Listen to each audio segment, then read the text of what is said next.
Welcome to my first podcast పని దొంగలు. దీని మీద నేను కొన్ని ఎపిసోడ్స్ తయారు చేయాలని చెప్పి అనుకుంటున్నాను. ముందుగా నేను ఎవరో మీకు చెప్తాను. నేను రవిశంకర్, నా పేరు రవిశంకర్ భమిడిపాటి, ఒక సీనియర్ ఎడ్యుకేటర్ని. ప్రస్తుతం రిటైర్ అయ్యి విశ్రాంతి తీసుకుంటున్నాను.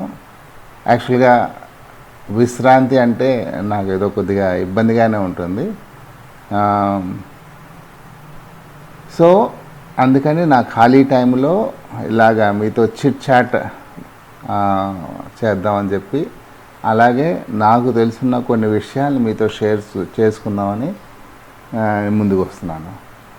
నాకు ఇంచుమించు నేను 1983 నుంచి నేను విద్యారంగంలో ఉన్నాను, ఎడ్యుకేషనల్ ఫీల్డ్లో ఉన్నాను. 1983 అంటే ఇప్పుడు ఇంచుమించు 40 ఏళ్ళు దాటి 2 ఏళ్ళు అయిపోయింది అనమాట.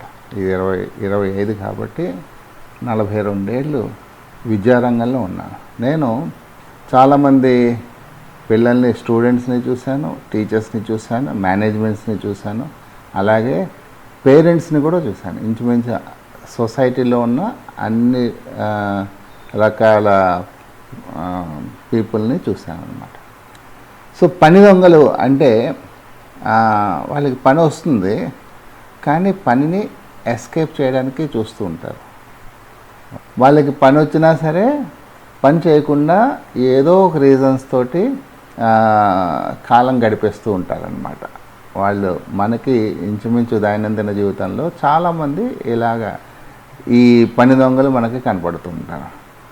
ఈ పని దొంగల్ని మీరు అండర్ ఎస్టిమేట్ చేయొద్దు. వాళ్ళు చాలా తెలివైన వాళ్ళు.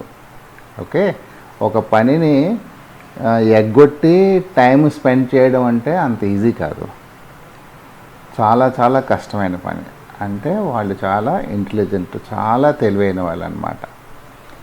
పనిని ఎగ్గొట్టడానికి వాళ్ళు ఏదో ఒక రీజన్స్ తోటి, ఏదో కారణంతో ముందుకొచ్చి దాన్ని పనిని పక్కకి మళ్ళించడమో, లేదా పని చేయకుండా వాళ్ళు తప్పించుకోవడమో, లేదా వీలైతే ఆ పనినే క్యాన్సిల్ చేయించడమో ఏదో ఒకటి చేస్తూ ఉంటారు అన్నమాట. అంత తెలివైన వాళ్ళు.